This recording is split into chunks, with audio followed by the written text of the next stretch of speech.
नमस्कार, पांचजन्य विशेष संवाद में आपका स्वागत है। अशोक सिंघल जी का स्मरण आते ही श्री राम जन्मभूमि का आंदोलन मानस पटल पर घूमने लगता है। अशोक जी ने उस दौर में इंजीनियरिंग की पढ़ाई की थी जब देश साक्षरता के लिए संघर्ष कर रहा था। लेकिन जब काम करने की बात आई तो अशोक जी ने हिंदू समाज के संगठन, शिक्षा, संस्कार, समृद्धि, आस्था और विश्वास के लिए आवश्यक उन सभी विषयों को अपने कार्य का केंद्र बिंदु बनाया। विश्व हिंदू परिषद का अंतर्राष्ट्रीयकरण उन्होंने ही किया और विदेश में दफ्तर बनाए। 20 साल वो वीएचपी के अंतर्राष्ट्रीय अध्यक्ष भी रहे। श्री राम जन्मभूमि आंदोलन की प्रखरता के प्रकाश पुंज से आलोकित होने के कारण अशोक जी के विविध क्षेत्रों में कार्यों से जनमानस उतना परिचित नहीं है जितना होना चाहिए। हिंदू दृष्टा अशोक सिंघल नाम की पुस्तक है जो चंद्र प्रकाश सिंह जी ने लिखी है। ये पुस्तक त्याग व संघर्ष तथा समर्पित राष्ट्र जीवन की यशोगाथा है जो उनके विचार, कर्तव्य, अंतर्दृष्टि और संकल्प शक्ति का जय घोष करती है। इस पुस्तक पर चर्चा करने के लिए हमारे साथ डॉक्टर चंद्र प्रकाश सिंह जी खुद मौजूद हैं। नमस्कार डॉक्टर चंद्र प्रकाश जी, आपका बहुत बहुत स्वागत है पांचजन्य में। और ये पुस्तक इन्होंने लिखी है। सबसे पहले तो पांचजन्य से अशोक जी का भी पुराना रिश्ता रहा है और आपका भी रहा है, आपके भी लेख छपते रहे हैं। ये जानना चाहेंगे कि अशोक जी से सबसे पहले आपसे आपकी भेंट कब हुई थी और कितने साल तक आपका सानिध्य उनके साथ रहा है? मेरा संपर्क अशोक जी से सन 1995 में विद्यार्थी जीवन में ही आया। उसके बाद 1995 से निरंतर मैं उनके सानिध्य में ही रहा और सन 2000 से मैं दिल्ली आ गया और उनके मार्गदर्शन में भारतीय संप्रदायों पर शोध का कार्य करने लगा। भारतीय संप्रदायों की वेद मूलकता इस विषय पर गुरुकुल कांगड़ी से मैंने उन्हीं के मार्गदर्शन में शोध कार्य किया। उनके निजी सचिव के रूप में भी मैं कार्य किया और सन 2009 से उनके द्वारा स्थापित अरुंधति वशिष्ठ अनुसंधान पीठ, जो सामाजिक सरोकार से जुड़े हुए विषयों पर शोध कार्य के लिए हमारे देश की नीतियां किस प्रकार की हों, क्या हों, हमारी परंपरा, प्रकृति, परिवेश, संस्कृति के अनुरूप कैसे उनको दिशा दिया जाए, तो ऐसा उन्होंने अपने पैतृक आवास महावीर भवन में एक संस्थान स्थापित किया था। तो उसी के कार्य में मैं 2009 से लग गया और साथ में उनके सहयोगी के रूप में भी कार्य करता रहा 2015 तक अशोक जी के साथ। आपने उनके साथ बहुत समय बिताया, बहुत समय साथ में रहे हैं। सबसे पहले तो पुस्तक की बात करते हैं कि हिंदू दृष्टा अशोक सिंघल, इस पुस्तक को लिखने की क्या प्रेरणा रही है? देखिए, यह तो मुझे बहुत पहले ही लगने लगा था कि इस विषय पर अशोक जी के विचारों को लेकर एक पुस्तक हमें लिखनी है। अशोक जी अपने जीवन में किसी भी पुस्तक के अपने ऊपर लिखे जाने के पक्षधर नहीं थे। उस समय भी कई प्रकाशक हमारे यहाँ आते थे, लेकिन उन्होंने स्पष्ट रूप से वो मना कर दिया करते थे। क्यों? ऐसा क्यों? वो अपने प्रसिद्धि परांगमुख हो, प्रसिद्धि नहीं चाहते थे। इसमें आया भी है विषय कि उनको जब डॉक्टर हेडगेवार प्रज्ञा पुरस्कार 1995 में कलकत्ता में दिया जा रहा था, तब उन्होंने अपने उस वेदना को उन्होंने प्रकट किया है कि हम लोग प्रसिद्धि के लिए कार्य नहीं करते हैं, तो कभी उन्होंने उसके लिए अनुमति नहीं दी। लेकिन अशोक जी के जो विचार होते थे तो मैं उनके साथ रहता था, तो उनके भाषणों को मैं रिकॉर्ड कर लेता था, फिर उसे लिख के और उन्हें दिखाता था एक बार, फिर उसको मैं प्रसारित करता था। कुछ आलेख वो लिखा करते थे तो वो आलेख भी वो हमें दे दिया करते थे, वो कहीं अन्य प्रकाशित नहीं हुए, हमारे यहाँ वो सुरक्षित थे। तो इस तरह से इस पुस्तक में कुल 3 खंड हैं। पहला है विचार खंड, दूसरा है साक्षात्कार खंड और तीसरा है कृति खंड। तो विचार खंड के अंतर्गत उनके द्वारा विविध विषयों पर, आर्थिक नीति से संबंधित, संविधान से संबंधित, सामाजिक समरसता, गोरक्षा, गंगा, ऐसे अन्य अन्य फोरम पर जहाँ जहाँ उन्होंने भाषण दिया, अरुंधति वशिष्ठ अनुसंधान पीठ के बीच में जो बौद्धिक वर्ग के बीच में उनके व्याख्यान हुए, वो सब इसमें संकलित हैं। और इसके अतिरिक्त उन्होंने अपने से एक पुस्तिका लिखी थी अपने गुरुदेव पंडित रामचंद्र तिवारी जी के ऊपर, मेरे गुरुदेव, वह भी विचार खंड के अंतर्गत है। फिर साक्षात्कार खंड के अंतर्गत उनके 5 साक्षात्कार हैं। एक पांचजन्य का है, एक स्वतंत्र भारत का है, एक आपकी अदालत का है, एक आज तक का है, और एक उन्होंने बोस्टन में एक टीवी को साक्षात्कार दिया था, तो वो है, 5 हैं। फिर कृति खंड के अंतर्गत उनके द्वारा प्रेरित जितने कार्य हैं जो उन्होंने प्रारंभ किए या जिसको उन्होंने आगे बढ़ाया, तो उन्होंने 2007 में ही मुझसे इन विषयों पर आलेख लिखवाए थे। तो उन आलेखों को कृति खंड के अंतर्गत दिया गया है। आमुख इसका माननीय बजरंग लाल गुप्त जी ने लिखा है, और भूमिका और जीवन वृत्त, ये 2 चीजें इसमें और मेरे द्वारा लिखी गई हैं, और ये पूरी पुस्तक का ये स्वरूप है। बिल्कुल, 5 जने ने विशेष अंक भी निकाला था हाँ, अशोक जी के हाँ, ऊपर। हाँ, हमारे अशोक जी तो 5 जने से पुराना उनका रिश्ता भी रहा है काफी। खासतौर से अगर हम राम जन्मभूमि आंदोलन की बात करते हैं तो अशोक जी का नाम सबसे पहले आता है। उनके तस्वीर मानस पटल पर दिखाई दे जाती है। जब राम जन्मभूमि आंदोलन से जुड़ी बातें आती थी, उसको लेके उनका दृष्टिकोण, आप जब निजी तौर पर बात करते थे, ये तो विचार तो हम जानते हैं उनके, तो वो चाहते क्या थे? देश में राम मंदिर बन जाए, या उनका उनका उद्देश्य जीवन का क्या रहा? कभी वो बातचीत करते थे इस बारे में? देखिए, एक बार आपको स्मरण होगा कि आज तक पर सीधी बात कार्यक्रम किया करते थे प्रभु चावला जी। तो प्रभु चावला जी ने एक बार उनका साक्षात्कार लिया अपने सीधी बात में। तो उन्होंने कहा कि अशोक जी, आप जीवन के इस पड़ाव पर हैं, आपकी क्या इच्छा है कि वो आपके रहते हो जाना चाहिए? उन्होंने कहा कि मैं भारत को आध्यात्मिक राष्ट्र के रूप में देखना चाहता हूं। तो उन्होंने कहा कि मैं तो सोचा अशोक जी आप राम जन्मभूमि पर मंदिर निर्माण की बात करेंगे। उन्होंने कहा देखिए, राम मंदिर का निर्माण हमारे लिए एक साधन है, हमारा साध्य भारत को आध्यात्मिक राष्ट्र के रूप में खड़ा करना है।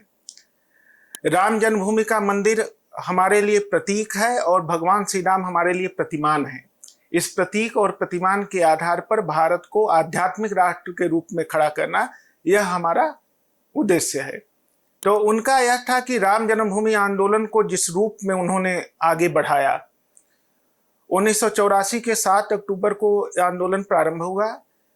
इसके कई पहलू रहे। सामान्य दृष्टि से देखा जाए तो जनसामान्य यह जानता है कि अशोक जी और राम जन्मभूमि आंदोलन एक दूसरे के पर्याय रहे, लेकिन उस आंदोलन के साथ साथ उसके इतने पहलुओं को एक साथ लेके वो चलते थे, इस पर बहुत कम ध्यान जाता है। बिल्कुल, यही चीजें लोगों को पता नहीं है, क्योंकि जब भी बात आती है हिंदू हृदय सम्राट के तौर पे बोला जाता है और राम जन्मभूमि का स्मरण किया जाता है, उसमें उनकी भूमिका जो है उसको हम याद करते हैं। अभी जब राम मंदिर बना था और सब वहां पर मौजूद थे, तब उनकी कमी साफ तौर पे खल रही थी और सब यही सोचते थे कि अशोक जी आज होते तो कितने खुश होते। लेकिन उसके अलावा भी उनके जीवन के कई ऐसे पहलू हैं जो आम लोग नहीं जानते। अब मैं आपको राम जन्मभूमि आंदोलन के विषय में ही बताऊं।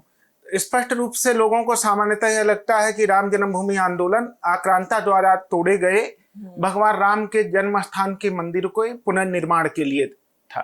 यह यथार्थ है कि मंदिर का पुनर्निर्माण राष्ट्रीय स्वाभिमान का विषय था।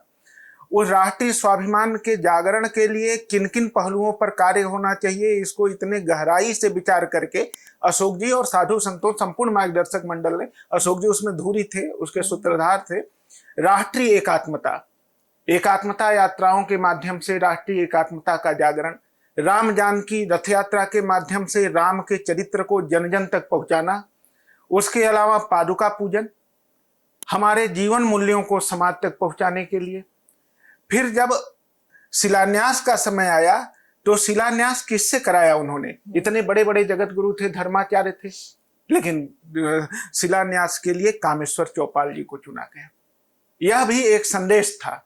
इस तरह से राष्ट्रीय एकात्मता, सामाजिक समरसता और उसके साथ साथ राष्ट्रीय स्वाभिमान का जागरण, इन सभी विषयों को एक साथ समेट के इस आंदोलन को आगे बढ़, एक एक पग पर उन्होंने ध्यान रखा कि इस आंदोलन का समाज में संदेश क्या जा रहा है, जैसे समाज के मनोदशा पर क्या प्रभाव पड़ने वाला है, हम जिस दिशा में देश को ले जाना चाहते हैं भारत के प्राचीन वैभव और आध्यात्मिक राष्ट्र की तरफ, तो इसको माध्यम बना के हम कैसे आगे बढ़ सकते हैं। और वो कहा करते थे कि मंदिर निर्माण यह हमारा प्रथम चरण है, दूसरा चरण इसके बाद शुरू होगा और वह होगा राम के प्रतिमानों के आधार पर मंदिर को प्रतीक बनाकर भारत में आध्यात्मिक राष्ट्र का निर्माण करना। तो अभी उनका एक पहलू, एक पक्ष पूरा हुआ है, अभी उनका कार्य आधा अभी अधूरा है।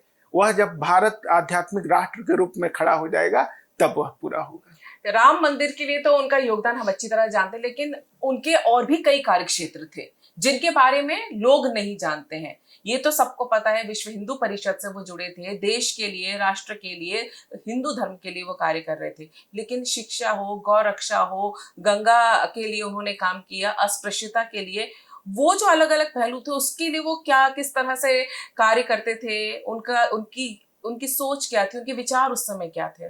देखिए, उनके जीवन पर 3 महापुरुषों का बड़ा गंभीर प्रभाव था, व्यापक प्रभाव था। एक तो काशी हिंदू विश्वविद्यालय के संस्थापक महामना पंडित मदन मोहन मालवीय जी। वे काशी हिंदू विश्वविद्यालय के छात्र थे। वहां से उन्होंने मेटलर्जी में इंजीनियरिंग किया था 1950 में, और उस समय उनके ऊपर बहुत गहरी छाप मालवीय जी की पड़ी थी। तो मालवीय जी के जितने विषय थे उन सभी विषयों को उन्होंने अपने जीवन में यथार्थ रूप से व्यवहारिक जगत में उतारने का प्रयत्न किया। दूसरा प्रभाव उनके ऊपर था राष्ट्रीय स्वयंसेवक संघ के द्वितीय सरसंघचालक परम पूजनीय गुरुजी गोलवलकर का। तीसरा उनके गुरुदेव जो कानपुर के पंडित रामचंद्र तिवारी जी थे, वो वेदों के निष्णांत विद्वान थे, उनके जीवन पर उनका प्रभाव था। तो पंडित मदन मोहन मालवीय जी, उन्होंने शताब्दी वर्ष में काशी हिंदू विश्वविद्यालय के एक व्याख्यान दिया था। उस व्याख्यान में उन्होंने कहा था कि मैं यहाँ कोई इंजीनियर बनने के लिए पढ़ाई करने नहीं आया था, मैं राष्ट्र निर्माण किस प्रकार से हो, हम राष्ट्र को परम वैभव तक किस प्रकार से ले जाएं, इसकी शिक्षा प्राप्त करने के लिए मैं काशी हिंदू विश्वविद्यालय आया था। महामना मालवीय ने सामाजिक समरसता और अस्पृश्यता निवारण के क्षेत्र में बड़ा व्यापक कार्य किया था। अशोक जी का यह सबसे प्रिय विषय था, सामाजिक समरसता और अस्पृश्यता निवारण। ये उनका बहुत ही प्रिय विषय था। इसके लिए उन्होंने सामाजिक समरसता अभियान और चित्तौड़ से लेकर काशी तक की रविदास यात्रा, इसके अलावा देश के मूर्धन्य संतों को काशी के डोम राजा के यहाँ भोजन पर ले जाना, वहाँ पर सबका भोजन करना, और इसके अलावा अन्य कार्य भी, वनवासी क्षेत्रों में शिक्षा का कार्य, स्वास्थ्य का कार्य, यह सब कार्य बहुत व्यापक रूप में चलते थे जो जन सामान्य के जानकारी में नहीं थे। ये अशोक जी के प्रेरणा से और उनके द्वारा विस्तारित किए गए थे। इसके अलावा सामाजिक समरसता हुआ, शिक्षा के क्षेत्र में वनवासी विद्यार्थियों का तो था ही। उनका एक बहुत महत्वपूर्ण विषय था, और जब भी वो किसी विश्वविद्यालय में जाते थे तो वहाँ अध्यापकों से पूछा करते थे कि इस देश की जो नीतियां बनती हैं उसमें आप लोगों की क्या सहभागिता होती है, या ये नीतियां सीधे विदेशों से आयातित होती हैं और वही यहाँ पर लागू की जाती हैं। आपने कभी विचार किया कि आपकी जो यहाँ नीतियां, चाहे कृषि नीति हो, चाहे स्वास्थ्य नीति हो, चाहे अर्थ नीति हो, वह हमारे देश की परंपरा, प्रकृति, परिवेश, संस्कृति के कितनी अनुकूल है, कितनी अनुकूल नहीं है? कभी आप लोग इस पर विचार करते हैं? कभी आप लोग इसको लेके बैठते हैं? तो उनका यह था कि हमारे देश की नीतियां हमारे परंपरा, प्रकृति, परिवेश और संस्कृति के आधार पर हमारे लोगों द्वारा निर्मित की जानी चाहिए। उसी के एक छोटे प्रयास के रूप में उन्होंने अरुंधति वशिष्ठ अनुसंधान पीठ की भी स्थापना की थी। ऐसे ही गंगा का विषय था। गंगा का मालवीय जी ने 1916 में बहुत बड़ा आंदोलन किया था, और एक समझौता भी हुआ था अंग्रेज सरकार के साथ कि गंगा का 1/3 जल निर्बाध रूप से प्रवाहित होता रहेगा। फिर गंगा पर टेहरी बांध बनने लगा, उसके लिए भी अशोक जी ने धरना दिया, उसके लिए भी उन्होंने किया। बाद में भी सतत अंतिम समय तक वो गंगा के निर्मल और अविरल प्रवाह के लिए सतत वो कार्य करते रहे। तो इसी प्रकार से गोरक्षा का विषय था, गो संरक्षण संवर्धन परिषद की स्थापना, उसके अलावा गौशालाओं की स्थापना, गाय को वध से कैसे रोका जाए, इन सभी विषयों पर उन्होंने किया। धर्मांतरण का विषय, उसको लेके भी उन्होंने कार्य किया। तो ऐसे बहुत से विषय थे जिनका बड़े व्यापक रूप में उन्होंने कार्य किया। इस पुस्तक में भी उससे संबंधित उनके विचार आए हैं, जहां जहां उन्होंने उसको व्यक्त किया है। तो उनका एक विराट व्यक्तित्व था। राम जन्मभूमि आंदोलन तो उसमें सबसे अधिक उभरता हुआ, सबसे अधिक ब्राइट था, इसलिए वो सबको दिखा।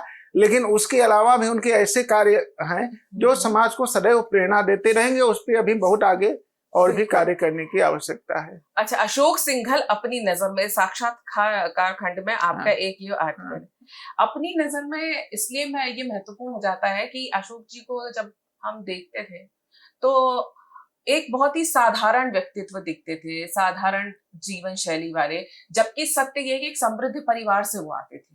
सारी सुख सुविधाएं उनके पास हो सकती थी, उन सबको त्याग कर और उन्होंने एक अलग राह चुनी देश के लिए, हिंदू धर्म के लिए, समाज के लिए। कभी आपकी बात हुई इस बारे में कि आपने इंजीनियरिंग की है, आप ये भी कर सकते थे, इस तरफ आप आ गए? देखिए अशोक जी जब इंजीनियरिंग की पढ़ाई कर रहे थे तो उनके मन में एकाएक विचार आया। रात में उन्होंने स्वप्न देखा कि भारत माँ उनको कह रही हैं कि तुम, ये सुनाते थे हम लोगों को, संस्मरण में सुनाते थे कि तुम हमारे बंधनों को तोड़ने के लिए, मुक्त करने के लिए आज आवश्यकता है कि समाज खड़ा हो, तुम इसके लिए कार्य करो। उनके मन में एक दिन विचार आया कि अगर हमें इसके लिए कार्य करना है तो हम जो पढ़ाई कर रहे हैं, इस पढ़ाई का हमारे जीवन में क्या अर्थ है।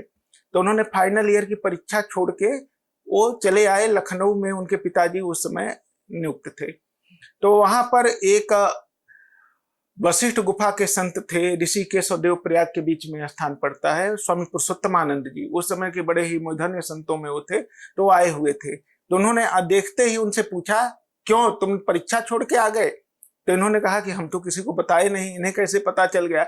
उन्होंने कहा नहीं, पहले तुम परीक्षा दो, परीक्षा पूरी करने के बाद तुम्हें जो करना है वह तुम करना। उसके बाद उन्होंने परीक्षा दिया। परीक्षा देने के बाद वो फिर 1950 में संघ के प्रचारक निकल गए। और उनका व्यक्तिगत जीवन इतना सादगीपूर्ण था, वो बहुत ही धनाढ्य परिवार के थे।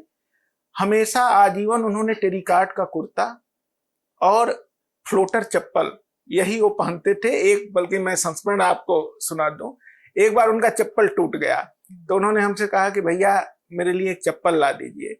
तो मैं लेने गया तो एक सफेद चप्पल रैक्सीन का ही था और बहुत महंगा भी नहीं था, 300-400 के करीब था। तो मुझे लगा कि श्वेत धोती कुर्ता के ऊपर ये अच्छा लगेगा, मैंने उसको ले लिया। मैं ला के जब उनको दिखाया तो उन्होंने कहा कि भैया कितने का है? हम भाई साहब महंगा नहीं है।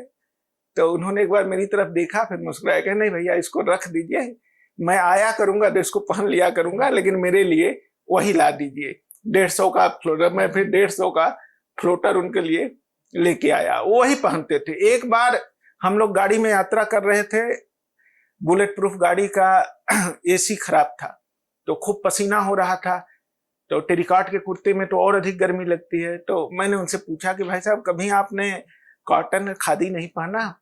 उन्होंने कहा नहीं भैया, हम तो हमेशा यही पहनते रहे। इसमें एक सुविधा यह होती है कि इसको साफ करने में बड़ी आसानी होती है, तुरंत सूख जाता है, और 1-2 बार प्रेस भी अगर इसको न किया जाए तब भी इसका ये चल जाता है।